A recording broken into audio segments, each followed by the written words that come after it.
me surge una curiosidad porque yo acabo de hacer un máster donde la terapia de hipnosis está más enfocada, ellos lo diferencian entre causa del problema y corazón del problema. Causa es como el origen del origen del origen, la causa primal, vamos a decir, y otra es más lo que la persona está sintiendo en este momento, que no importa tanto la causa, ¿no? Pero claro, vosotros hacéis el árbol del karma, que ahora nos contaréis, y constelaciones, que es mucho de sentir todo eso que estaba ahí arriba, ¿no?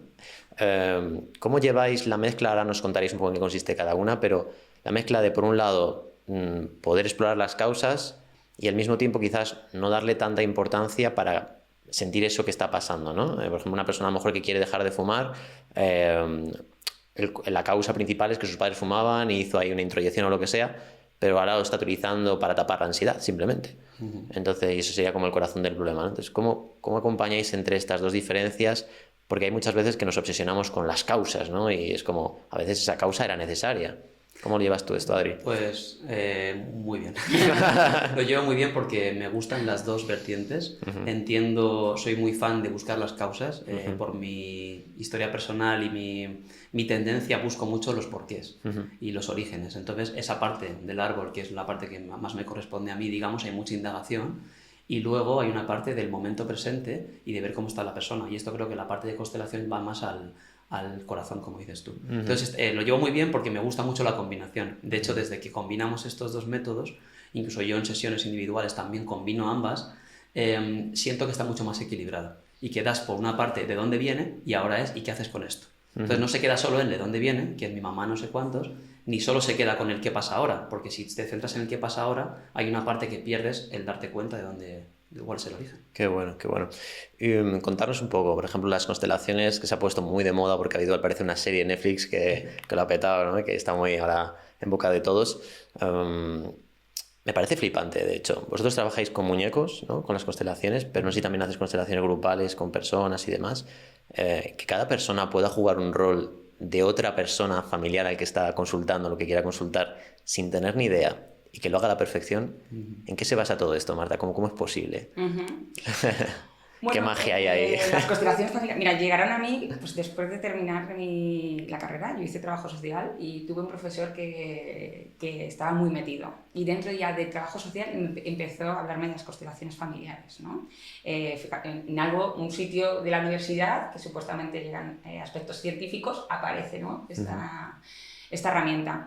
Bueno, pues esta herramienta la creó Bert Hellinger, que es un psicoterapeuta alemán en los años 90, y él decía que podemos heredar patrones, emociones y comportamientos de nuestra familia, ¿no? Y cómo esos patrones o esas emociones tienen influencia en nuestra vida actual.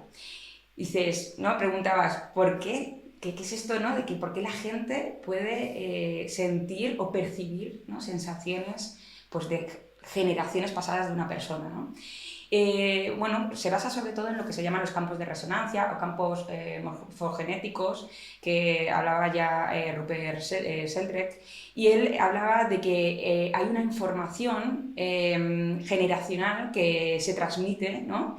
Genética en un campo, es que no sé, es como la física cuántica, no te lo sé explicar muy bien, ¿no? Pero es como, no sé si conoces la experiencia del centésimo mono. No.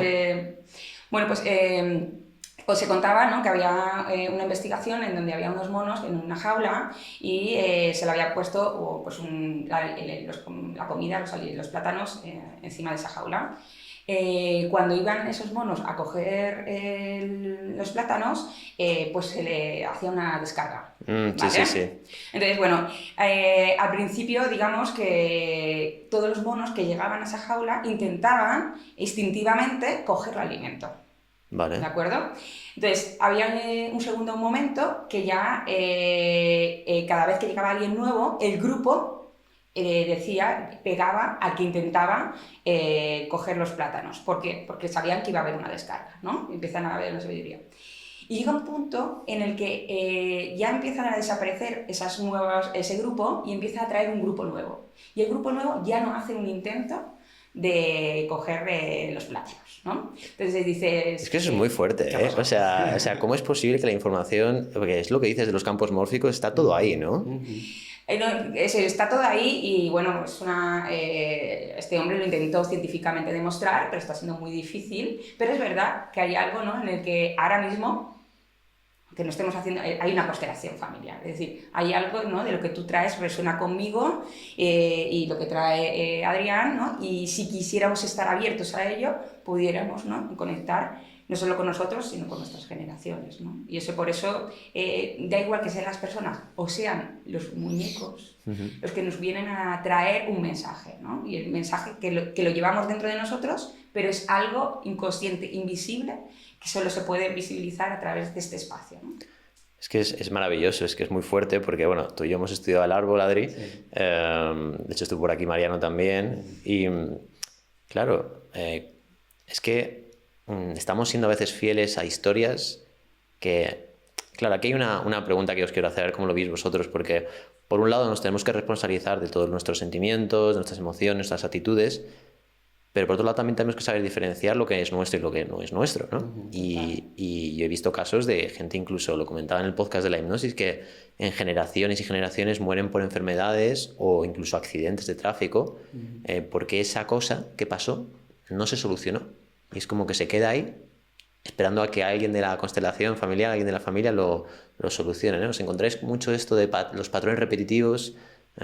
Desde el árbol supongo que lo ves mucho todo esto. Sí, sí, es que de repente empiezas a preguntar y casualidades, ¿no? De repente me llamo Angelita y dices, ¿y tú tienes a alguien que se llama Angelita?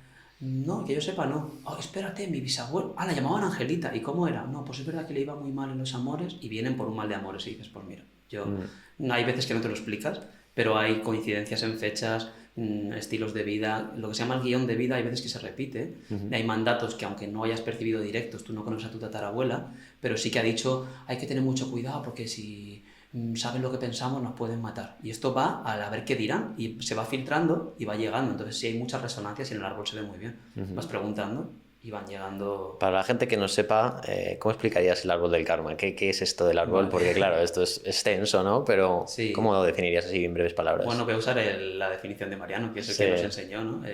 Que tenéis el podcast que le hizo a Pablo.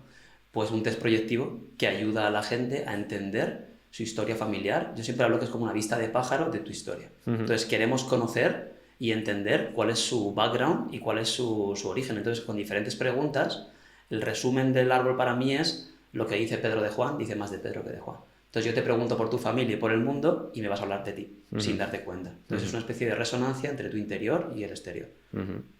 Y se hace a través de preguntas, indagando. Es como un método socrático, seguir preguntando. La primera pregunta que tenemos todos con lo del árbol es, incluso a lo mejor con las constelaciones, y volvemos a lo de la no intervención. ¿Es suficiente? Es decir, ¿solo la toma de conciencia es suficiente, Marta, para que alguien sane o después... Por ejemplo, nuestro profesor solo hace el árbol, no hace hipnosis como hago yo, no hace nada más, como hacéis vosotros seguramente, ¿no? ¿Cómo lo veis esto? ¿Es suficiente con que la persona tome conciencia de lo que hay o luego tiene que haber ese acompañamiento en forma de herramientas? Marta, ¿cómo lo ves tú esto? A ver, creo que es el primer paso. La conciencia de darse cuenta es el primer paso. Sí que es verdad que estas herramientas, por ejemplo, las constelaciones familiares, ya vivimos una experiencia en el cuerpo. Por tanto, no solo nos quedamos en el darnos cuenta. Sí, hay constelaciones que simplemente puede ser el primer paso, quedarnos ahí. Y si la persona está preparada, podemos trabajar, llevar al cuerpo, ¿no? Experimentar la emoción o el permiso que no nos pudieron dar. Ese trabajo ya es más sanador, ¿vale? Ya está empezando a crear una huella en nosotros, ¿no? Y nos puede dar permiso a poder sanar esa parte o liberar esa parte de nosotros y, por supuesto, producir cambios, ¿no? Entonces, hay aspectos, dependiendo, ¿no?, de la persona, ¿no?, y de cómo sea esa herida y también de su aspecto de consciencia, pues a veces solo con una sesión podrá pues, realmente sufrir muchos cambios, ¿no?, y sufrir una transformación, y habrá otras personas pues, que van a necesitar un proceso más largo.